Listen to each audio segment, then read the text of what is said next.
podcast. I'm about to say something that I never thought I would ever say in my life. But the wisdom of the week comes from Nickelback.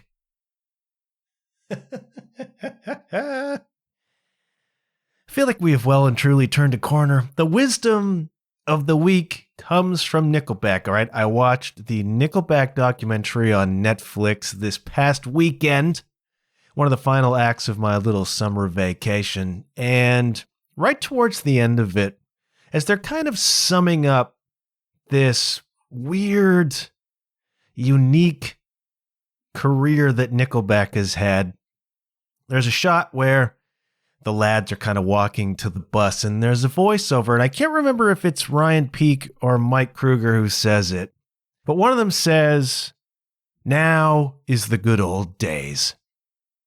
Now is the good old days." And I gotta tell you, kids, that one goes hard. That's a cool thing to say, right? These days, that goes hard. But you know what? I've thought about that sort of thing before. As I sneak up on my second 50th birthday, I think a lot about how just that now is the good old days. I know for some of you it may not feel that way. I know people are going through difficult times, and as individuals, there are always circumstances, but here I am, firmly established in middle age, and realizing, yeah, now is the good old days. I think about sometimes when I'm at pickleball, for example, with my pickleball group, which is my extended friend group these days, or we're meeting somewhere after pickleball to have a glass of wine or to talk or whatever, play cards, spending this time together, and I stop and I realize, you know what? We're getting older now, and some of them are older than I am, and you realize this is kind of it, man. Not it as in this is as good as it gets, but these are the times that as we get much older, we may look back upon with great fondness about when we used to be able to play pickleball and gather and have a glass of wine.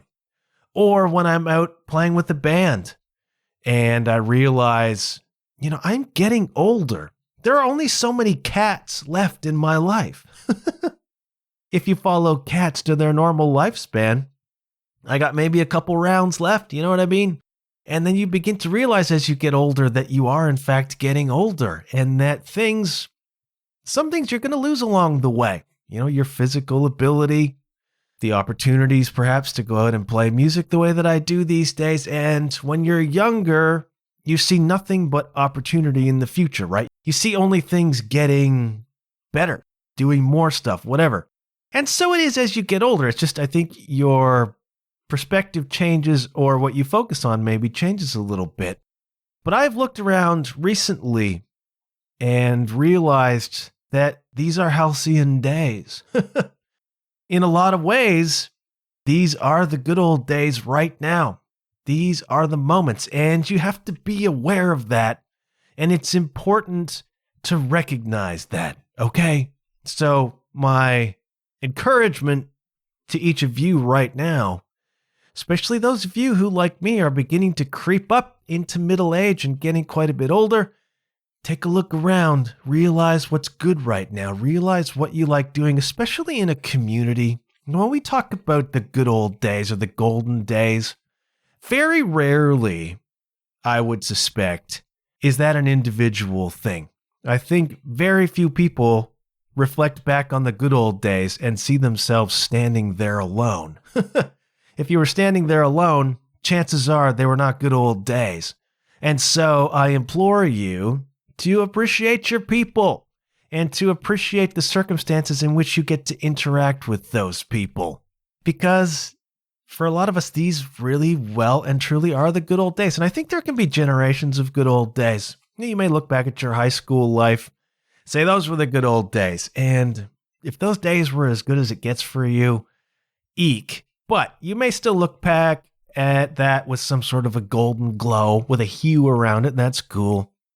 Or your university days, or back when you were working at such and such with so-and-so as the good old days. And so they are. And you probably have a series of sets of good old days. But the older you get, you realize there may be fewer of those, and that the really cool circumstances you may find yourself in right now may not repeat. And when you're younger, you expect that to repeat. As you get older, you realize you're running out of repeats, maybe. Kind of like a prescription, you know what I mean? You're running out of refills. I'm relatively young still, but I can see this. And to hear one of the cats from Nickelback say that just brought it back into focus. These are the good old days. So take a minute this week, kids, to just acknowledge, recognize, reflect upon what's good right now and the people who are connected to that. And realize things don't last forever. And so we need to appreciate what we have when we have it. Okay, that's all. But I watched the Nickelback documentary. I've never been a big Nickelback person, but I've also not been one of the people who piles on to Nickelback the way people pile on to Nickelback. And that is fundamentally the crux of this documentary on Netflix. It's like, why does everybody hate Nickelback so freaking much? And that became like a cultural thing to do. They became a meme, as it talks about in the documentary.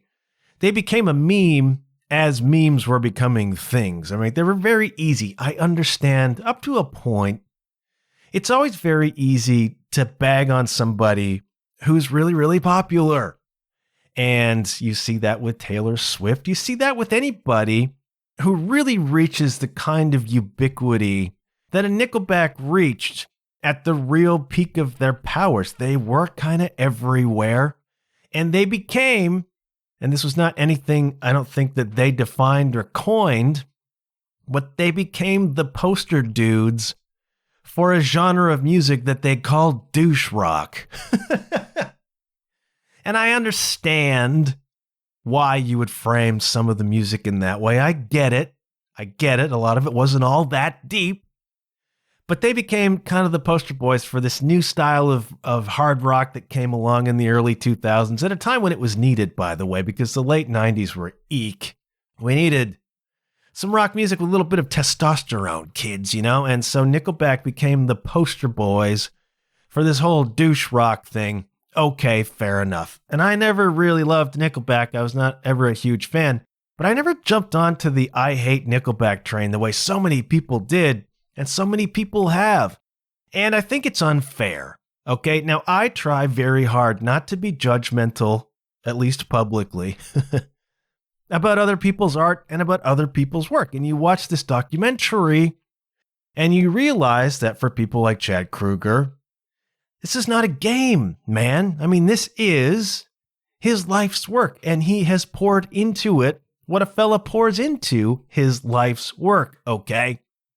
And there's a moment, not to give away the spoilers, but there's a moment in the documentary where they talk about how hard it is to be walking down the street and for some random stranger to just roll down his car window and yell Nickelback sucks at you everywhere you go. And it's like, I'm just a dude writing songs, playing my music out there trying to make it happen in this business. And I got people hating on me for no other reason than it's a cultural meme to hate on my band.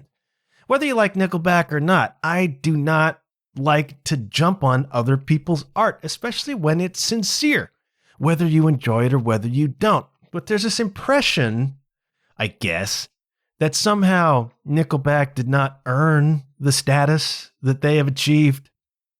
And it's a hell of a status, okay? They are something like the most played band of the new millennium on radio, or something very, very close to that. They've sold, I don't know, something like 50 million records at a time when there are no record sales anymore. I mean, I don't think we even understand the phenomenon that this band has been globally. And it's weird. I don't think it's a tendency for Canadians to eat their own. I don't think Canadians really did that, but in this case, we certainly ate that band, and it's weird. I mean, this is a hardworking Canadian rock and roll band that took over the freaking world, and normally we would celebrate that the way we're celebrating the Canadian men's soccer team reaching the semifinals of the Copa America. All of a sudden, we're all huge soccer fans. Nickelback goes and conquers the world, and it's the least fashionable thing on earth to be a Nickelback fan. It's just very strange where we choose to discriminate, where we choose to draw the lines, okay? But here's the deal. Nickelback did it the traditional old-fashioned way, okay?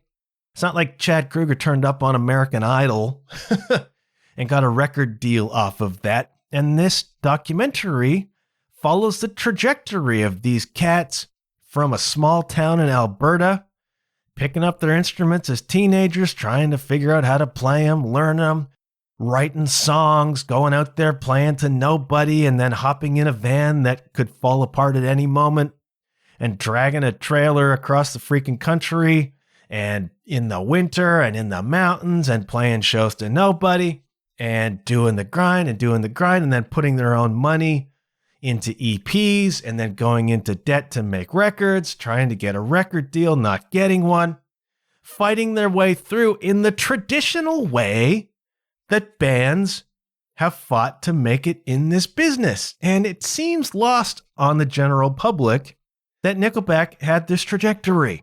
It seems lost that these guys paid their friggin' dues, man, and then they got finally signed to a small metal label, Roadrunner, I believe it was, where they didn't really fit, but they began to put out records. They finally had a freaking hit song. And from there, Nickelback blows up into this enormous machine, enormous sales, enormous popularity, and you can pretty much count on with enormous popularity and enormous backlash. I mean, it just always seems to happen that way. And I don't know if it's jealousy. I don't know if it's maybe you don't like Chad Kroeger's singing style, and every time you turn on your radio, it's in your ears. I understand. I understand being a little bit too present. I understand being a little bit too ubiquitous. I understand that there was probably a point in time when it was just so everywhere that it began to grate on some people, especially if you're not a super duper fan of that style of music. I get it.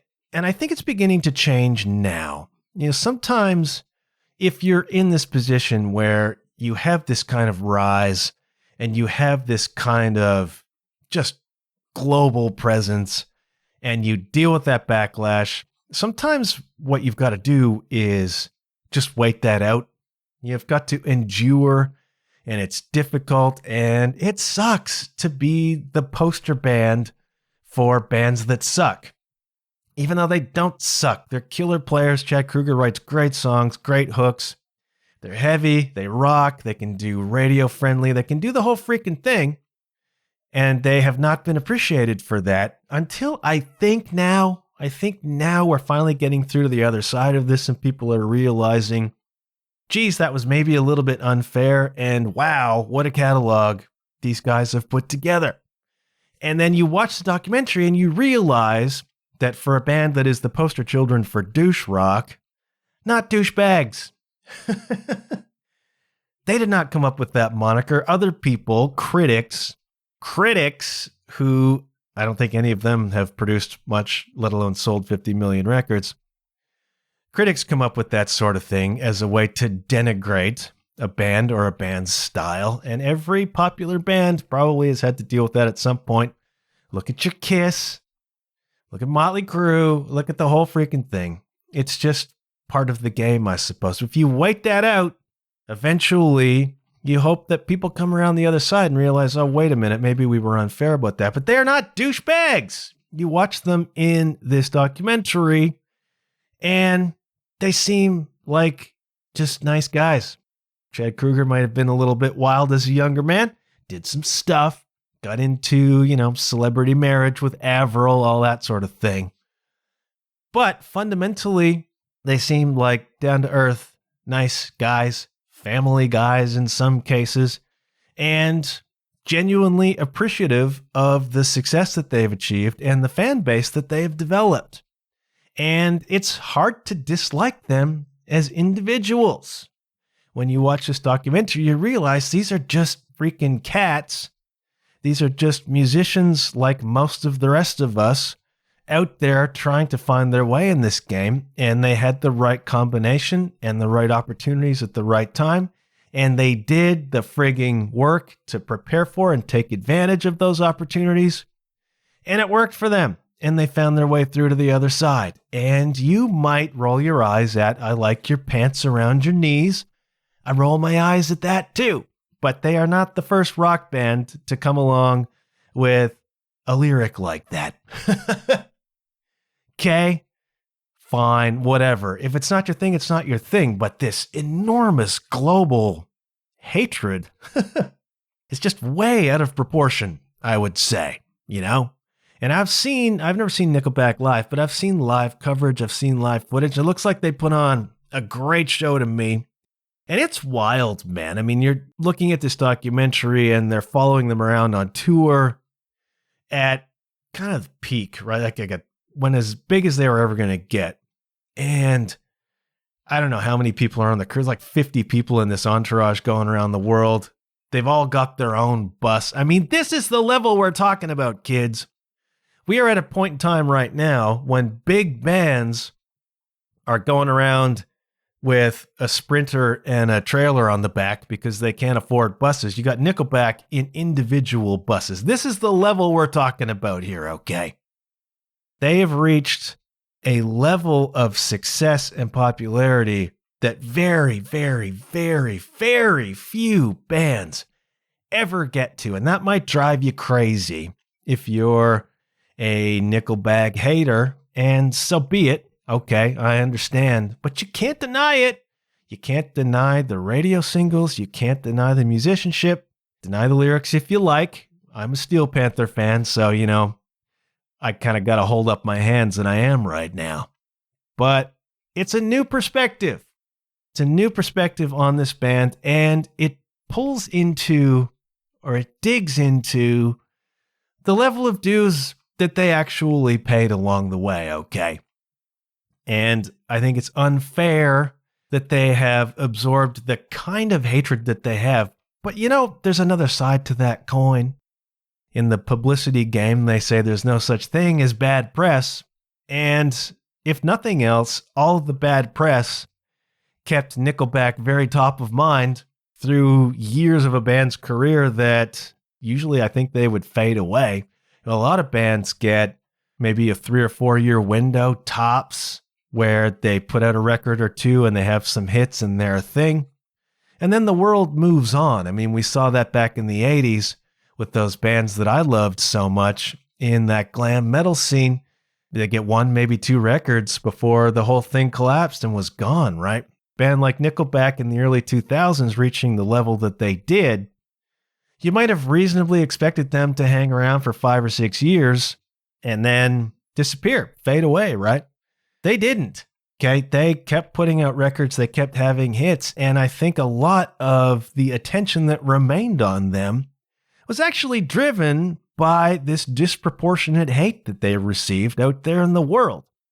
So you could suggest that that rising tide of hate in a certain way floated the boat. As difficult as it has been for them to endure that. Was it Oscar Wilde who said, the only thing worse than being talked about is not being talked about? I mean, if you're being talked about even negatively, up to a point, okay? It's not like a P. Diddy kind of a thing. You don't want that kind of talk about you, but people saying they hate your band for no really good reason, I don't know, maybe that keeps you in the public consciousness in a way that another band that might have flamed out doesn't stay in the public consciousness. I don't know. It's got to be somewhat gratifying for those guys to have reached this point where it looks like the wheel is turning just a little bit again. And they're still selling out huge rooms and they're still all over the friggin' radio. I mean, they're still there. They are still at the zenith. Now they got this documentary that gives their side of the story a little bit, and I would hope inspires some people who have been Nickelback haters along the way to just take another look and say, is there a good reason for me to feel that way? And even if there is it disproportionate? You know what I mean? I was never a huge hater. I was never a huge fan. I was sort of indifferent to Nickelback, whatever. And I watched it out of interest because I'm a musician and I like musician stories, right? And so I'm recommending to you, if you're looking for something to watch over the weekend, sit down and watch the Nickelback documentary. It's very eye-opening, and it should be inspiring, okay? It should be inspiring to those of you out there who still aspire to a career in music. And you realize that even in the age of American Idol, you got to pay your dues, man. You got to pay your dues. So many of those people who win like the TV competitions, who fast track their way to a record deal and this kind of huge amount of attention, they don't last. They tend not to last, all right? Some of them manage to make a career out of that. Others flame out very, very quickly, I think because they don't have the track record or the endurance for it. But if you're in Nickelback, if you're a Foo Fighters, if you're one of these bands who began in somebody's garage and then piled into a van that might fall apart and dragged a trailer around North America for 4 or 5 years playing to nobody, then when you finally get to that point where you're genuinely capital M made it, I think you've just got way more perspective. I think you've got way more endurance. You've got way more road chops. You've got way more songs. You just are way more prepared. You are battle hardened, man. And there is something important about being battle hardened. And a lot of these people who become famous or become huge celebrities or huge music stars off the back of some sort of TV contest don't have that. The dues have not been paid. And then when the bill comes to collect, they just can't deal. They just can't deal. And I think there's also so much enormous pressure in suddenly being visible, right?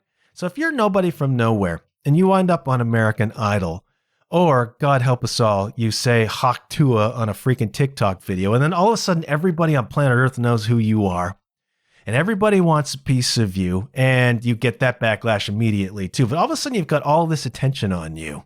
It must be absolutely overwhelming, right? It's like the lobster in the freaking pot. You did not throw it into the boiling water. The lobster freaks out, right? So it must be with somebody who achieves that sort of notoriety, that level of visibility so quickly. You just jump out of the pot. It's got to freak you out, man. Whereas, again, if you have done it the traditional way, the lobster in the pot, then turn on the heat kind of way, bloody cruel that.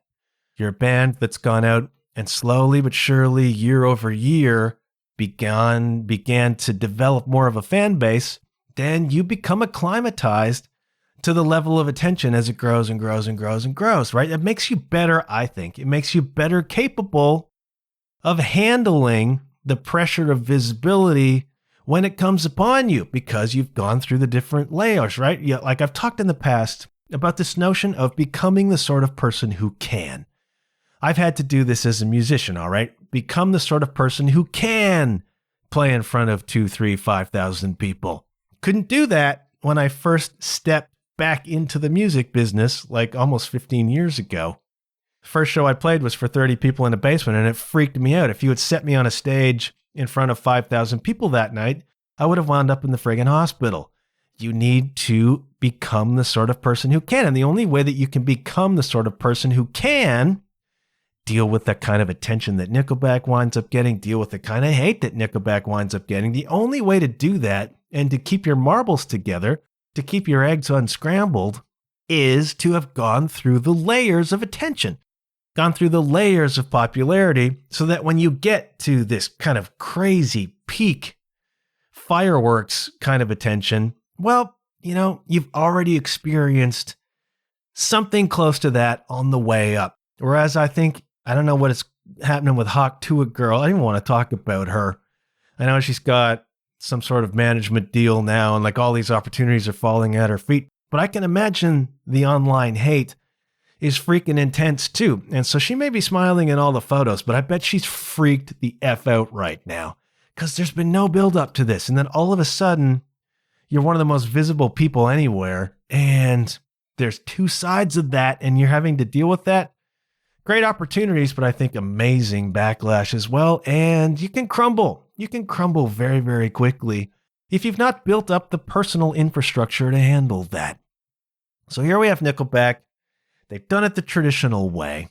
They have traveled around in their van and they've worked their way up. They've gone through the levels. And I think it's unfair to begrudge them their success. If you begrudge them their success. I don't. And I think they've freaking earned it, man. They have paid their dues in ways that I think a lot of people don't realize. And so watch this documentary, okay? If you're a musician, if you are aspiring, watch this documentary and then get a really close look at what you got to go through to get there. I've paid some dues. I've done some of that stuff. And it's always kind of fun for me to look at a documentary like that and realize a certain kinship, okay? I've done some touring. I've done some going around in the Sprinter van. I've done some dragging the trailer behind me. I've done some of that, and it feels like a cool rite of passage to me. You know, it feels neat to have this sort of connection to people who've gone way, way, way beyond what I likely ever will. Not definitely, but likely never will. And it's cool. It's a good story. And if you're a musician, you should check that out and just watch. I like the behind the scenes stuff. I like the studio stuff.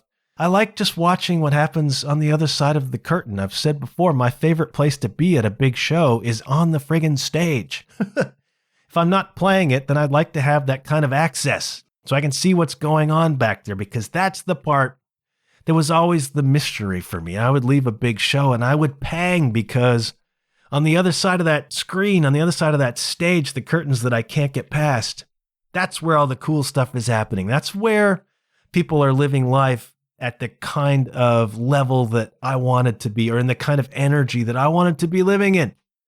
And I would leave the show and know that those artists or those people were heading off, continuing in that energy, off to the next one. You know, it's like, I want to be part of that. I want to see that. Now I've seen behind the veil a little bit.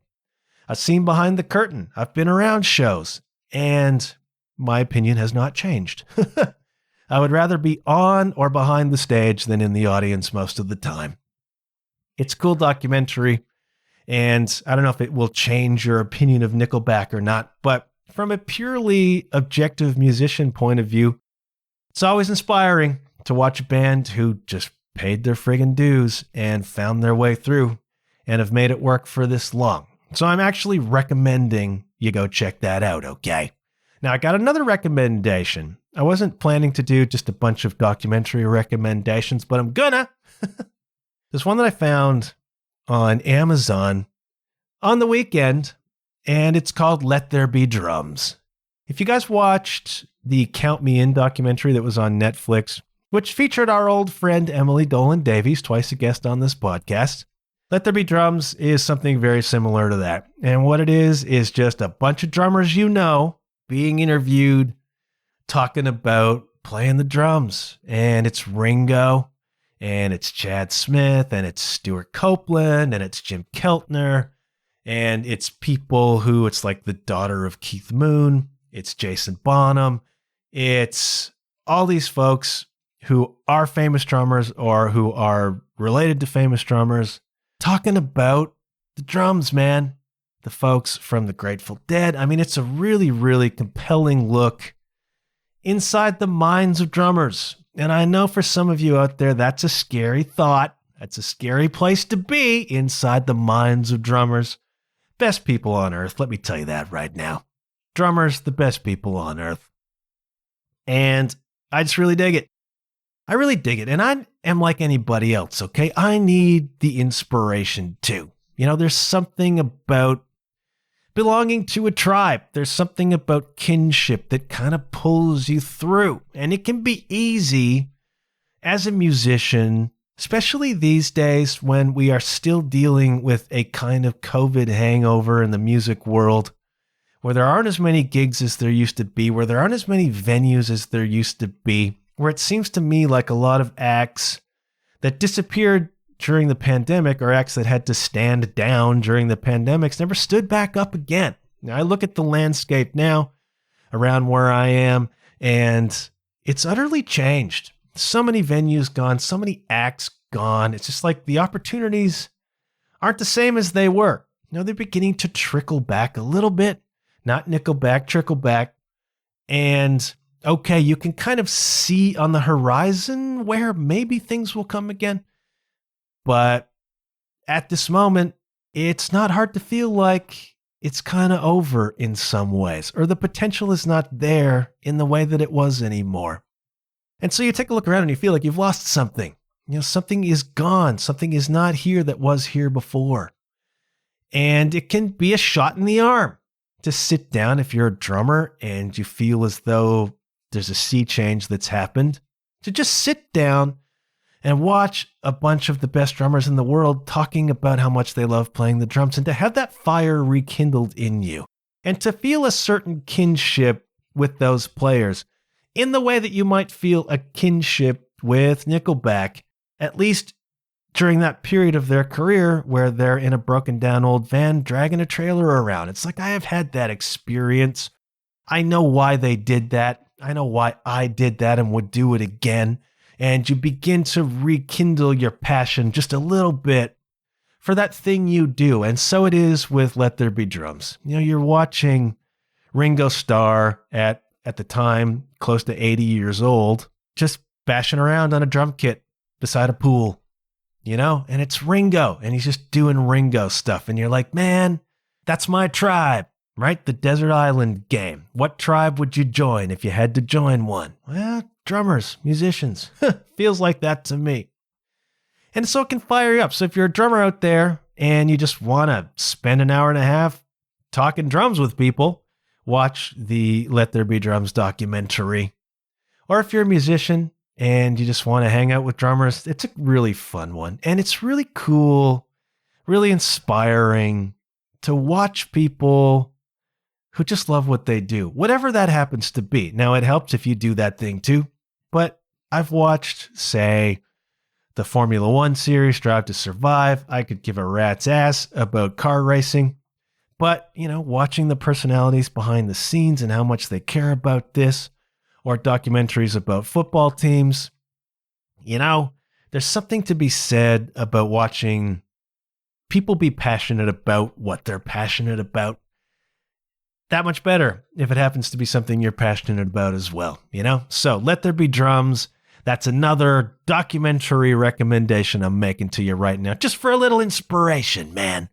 Just for some interest and some inspiration. Why don't you stay away from TikTok one night and watch a couple of inspiring documentaries, okay?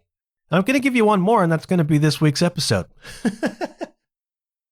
You might say I spent a lot of my summer vacation just watching documentaries, man, but I went to see the Ghost live concert featured film Right Here, Right Now, R-I-T-E, here, R-I-T-E, now. You call ghost shows rituals. They are rites. And that just ties into the whole ethos, ties into the whole mythology of this satanic church led by Papa Emeritus. And, here's another band that is an incredible story. The ghost story, as it were, about this band. It's not even like, it's in a way even more outrageous than Nickelback, because Nickelback was at least just a bunch of dudes playing guitars who looked like a band, driving around, get up on stage and play in their blue jeans. Okay. Ghost was doing the full-on costumes from the very beginning. Papa Emeritus won with the face paint and the robes and all of everything to the extent that they could on the little stages they were playing. The rituals, the nameless ghouls in their stage costumes. They were dragging that stuff around the world in a freaking trailer and a Sprinter van, playing those little shows. And then, again, same thing, dues paid, put out the records, go do the thing. And it's one thing to be Nickelback. Imagine if you weren't expecting to see Ghost, some indie show or whatever where 4 bands are on the night, and this band comes out looking like they do. You're like, what is this? How much backlash did they face, and how much backlash do they face now? Ghost faces the same kind of backlash up to a point that Nickelback did. Not quite as harsh, okay. But within the metal world, you cannot look at a post on Facebook that references Ghost without just a litany of snide comments about Ghost isn't metal and Ghost is pop garbage and yada yada. And it's like, shut up. It's possible to not like something and just shut up. And I am a huge Ghost fan. That is no freaking secret. I always loved the imagery and I always loved the look. And then when I heard the music, I expected it to be this really doomy, heavy stuff. It's not. All right. The early Ghost records have way more in common with something like Deep Purple or something out of the 70s. It's always been hooky, melodic, catchy, okay? Clean vocals. It's always been that way. And then along the way, I didn't love the first record, by the way, Opus Eponymous. I like a couple of the songs. Don't love the record, and I never listened to it. It wasn't until Meliora that I really jumped in on Ghost. But they're another band that went through the levels, and then they had to go through the levels looking like Ghost, and then building this really wonderful mythology around the band. And you go on YouTube to their channel and you watch the short films that they've done to tell the story of Ghost, to develop this thing over time, to reach a point where they can go from doing 3 or 4 minute little movies on YouTube to a full-on global release, 2-hour feature concert film. Talk about working your way through the frigging levels, man. And so this was shot, the concert portions of this were shot in Los Angeles last year.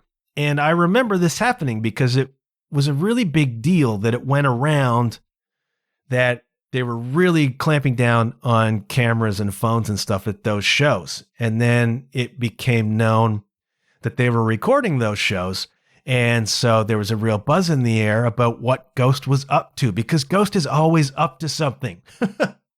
If you don't know the lore and mythology of Ghost, I don't have 2 hours to tell you about it here. But every album cycle, they have a different lead singer, okay? Now, it's always the same person, okay? It's always Tobias Forge. He's the guy who runs this band. He's the guy who writes the music. And if he writes it all himself, he's one of the great songwriters of all time. He's always the lead singer. It's just always a different character, all right? It's been a series of satanic popes for the most part, called Papa Emeritus, 1, 2, 3, and now 4. In the middle, there was Cardinal Copia, who eventually became Papa 4. And what happens, especially as they grow in popularity and as the mythology grows, people begin to realize that at the end of this album cycle, Papa is going to be replaced. First time around, with, 200 people in a club, they just dragged Papa 1 off the stage, and nobody had any idea what was even going on. And then Papa 2 appeared. Papa 2 is my favorite, by the way, the scary one. But they've become more and more elaborate over time with how Papa gets replaced as people begin to realize that Papa's going to be replaced. And so eventually, in time for the Prequel record in 2018, Papa 3, he was Meliora. Papa 3 was the Papa, the leader that broke Ghost to the next level, and the song was Square Hammer. Square Hammer is a song that did it for me. I was aware of Ghost. I had not loved the music really, but then Square Hammer just turned everything. That's one of my favorite songs ever, and probably still my favorite Ghost song. Square Hammer is a freaking great song. And then when I finally clicked in, then I went back and started listening to the music again, and it started to get me. That was the Meliora era. Then they killed off Papa 3. And along came Cardinal Copia. He was not a pope. He was just a highly ranking clergy person in this mythological ghost world, right? Along came Cardinal Copia, and he was Prequel. That was Rats. That was Dance Macabre. Those were big songs for Ghost as well. And then at a show on the end of the Prequel tour in Mexico City, again, it's the last show of the tour. And so by this point in Ghost lines, in the Ghost timeline, everybody knows at the end of the tour, something's going to happen to whoever the singer is. And you can see this on YouTube. They're playing, I think it's Mexico City, and there's a moment during the show, and everybody knows it's the last show. Cardinal Copia's in his red robes. He's out there singing. And these nuns appear on stage. Spooky nuns. And they surround him. And then you begin to see articles of clothing just being flung into the air. This is the thing, kids. The ghost thing is a complete joke, right? The whole thing is a joke. It's so silly, and that's what makes it great. And they are unabashed about the silliness. I went to see the Right Here, Right Now movie with my friend Jay, and Jay was saying to me that he was talking to a guy who was convinced that Ghost is actually satanic. And, you know, tell me you've never paid attention to Ghost without telling me you've never paid attention to Ghost. They're the furthest thing from satanic that's possible. Kiss is more satanic than Ghost, and we know how satanic they are. The whole thing has been tongue-in-cheek from moment one, and you watch their videos, you watch their little story clips, and they're hilarious. They're so friggin' funny, and you go see them live, and they're also hilarious. It's all a joke. It's all very spooky looking, but very, very silly, and unabashedly so. So the nuns come out, articles of clothing are being flung in the air. And then the nuns disperse, and what's left there is Cardinal Copia, but he's been transformed. He's been promoted into Papa Emeritus IV. He's got his mask on with the skull paint, and he's got this magnificent robe on. It's beautiful. And he just begins to walk out onto the stage that way. And the place is going bananas. And you hear people begin to shout, "Papa, Papa!" It's funny, and it's kind of heartwarming. And even as a 50-year-old man, you kind of like it. Wonderful theater. Ghost is wonderful theater, okay? And so now we know, and then he was Papa 4 through the Impera album cycle. And as an aside, if you haven't listened to Ghost's Impera record, do so. If you're a fan of rock music, if you are a fan of hooky music, if you are just a fan of really ambitious songwriting and beautiful production, listen to Impera by Ghost front to back. All right, this is a concept record. You have to listen to it front to back. It's frigging magnificent. All right, Impera, my favorite Ghost record is still Meliora, but as an entity, as a piece of art, Impera is magnificent. From the album cover right on through the frigging music. Like, it begins with this musical theme. And it's played kind of mostly acoustic right off the top. And then it bursts into the song Kaisarian. But then when you come to the end of the record, Respite on the Spitalfields, the very last song is this really evocative, emotional kind of ballad. But it gets heavier as it goes. And then at the end, it kicks in to that musical theme from the beginning, but the full-on band. It just like, it ties it in this beautiful, and it's just, the first time I heard that, and the first time I realized that they were pulling back that initial theme, it was just like, it gave me chills. It really did. And Impera's an amazing record. It's an amazing accomplishment as a piece of art. If you haven't listened to it, go do it, Kay. We're coming to the end of this tour. We know that something's going to happen with Papa 4, and everybody loves Papa 4 because he's such a bumbling goofball, and everybody's worried. And then there's going to be these shows in LA, and they're kind of banning phones. They don't want anything getting out about this. And they're like, oh man, what's going to happen at those shows? And what they were doing was filming them to put together this concert video. And so you've got like 2 hours of a Ghost show from the Impera Tour, which I saw in Toronto, and it was friggin' magnificent. And they added a bunch of stuff to this show because they were filming it. So some really cool on-stage sequences, and then an acoustic section with a little orchestra. But cut into this is the story of what becomes of Papa 4, because they've been teasing the end of Papa 4 for months in their little clips on YouTube, right? Everybody's freaking out because they love Cardinal Copia and they love Papa 4. What's going to happen? And so the rite of passage film is interspersed with the live performances because there's so many wardrobe changes in their show that every time Papa leaves the stage, every time Tobias Forge leaves the stage to do a costume change, there's a cutscene, right? So all of the storyline of Ghost is happening backstage as the show is happening. And then it gets to this sequence at the end, which is really goofy. And if you ever see this thing and you don't want any spoilers about what became of Papa 4, watch to the end of the credits, okay? It's like one of those Marvel movies where after all the credits have run, then there's a teaser for the next thing. Exactly the same. And I'm not going to tell you because I don't want to give away anything, but really, really fun. Just another really ambitious thing that Tobias Forge turned to gold. Even if you're not interested in the storyline, even if you're not interested in the goofy stuff, you're just interested in the live show, so worth it for that. Because it's just, I mean, the live performances are magnificent. Now, I know that Tobias, there have been times when Ghost has used quite a lot of tracks on stage because all of their songs have, a lot of their songs will have like a Gregorian thing going with a big choir or whatever, or some really interesting sound effects or strings or whatever. Can't always reproduce that, but I know that as the band has gotten bigger and they've had more money, they've done everything they can to avoid using tracks on stage. There's like 8 people on stage covering all the instruments, covering all the vocals. Really, really impressive. And their set just looks so cool with the big fake stained glass windows, the lights, the costumes. Objectively, it just looks freaking cool, man. And then the performances are amazing.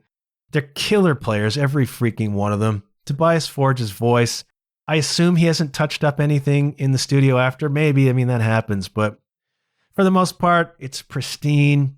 The show is funny. But then you just recognize 2 solid hours of just great songs. Just 2 solid hours of great songs. And you just realize what an accomplishment this band is. Musically, story-wise, it's just such a friggin' accomplishment, man. And I'm just blown away. I had the same, different, but a similar kind of experience some years ago when the Carly Band opened for Sloan at a local show. And I kind of stood side stage, backstage, watching Sloan play. And they played for like an hour and a half, and every song was a hit. It's like, what?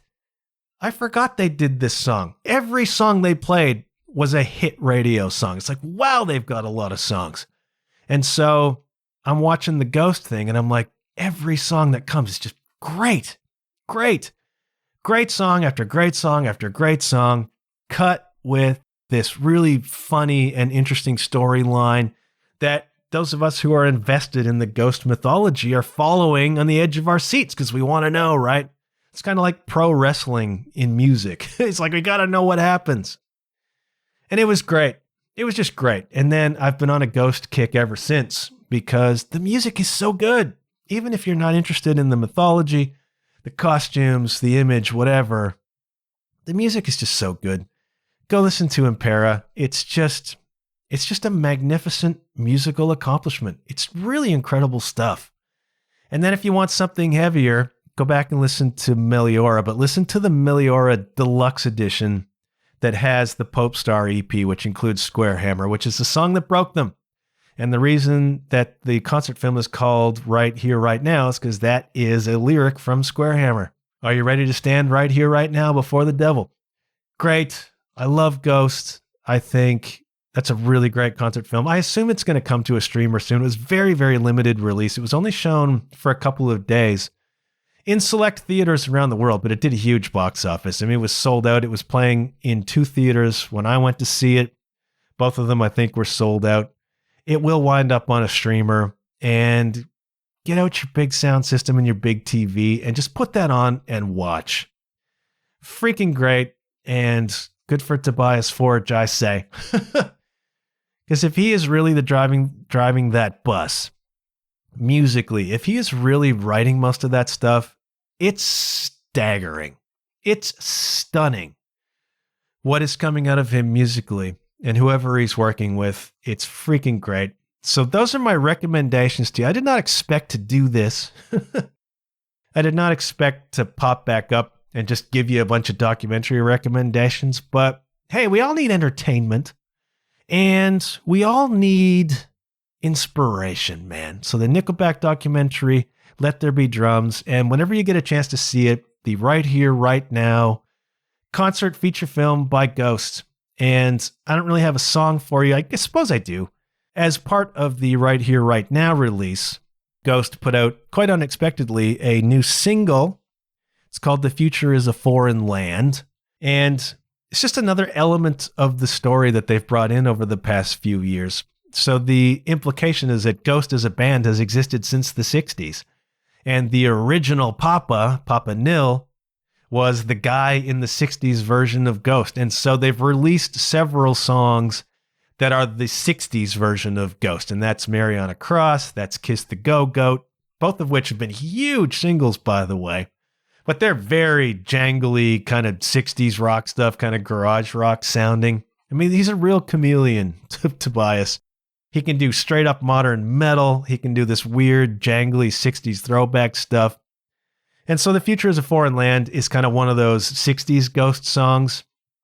And so freaking catchy. So freaking hooky, man. Tobias Forge has a gift for hooks like few other people have. And so I guess if I'm giving a music recommendation this week, A, it's the whole Impera album. B, it's The Future is a Foreign Land. But bear in mind when you listen to that song and the other 60s songs that that's not very typical of Ghost's sound, but great song and a lot of fun. And one of the things that happens when you don't do a podcast for a few weeks is that your vocal endurance wears out pretty quickly, and mine is. Didn't intend to do an hour. Always seems to work out that way. So go check that stuff out. I hope you're all enjoying your summer. I don't know where June went, but June always disappears on me. I've had a nice little bit of time off. I hope you've had a nice little bit of time off too. Thank you as ever for your support. Find me on the socials. Patreon.com/JohnOffPodcast still exists. I'm on Threads. I'm on Instagram. I'm on Facebook. For now, however, I'm going to shutting up, except to say good things happen when you put yourself out there like Nickelback did, like Ghost has, like all the drummers in that documentary have. Always good to be reminded. This is how you remind me that you still got to pay your dues, man. So I hope you're out there paying them. Keep the faith. Gonna shutting up, except to say, I'll check you later. Yeah.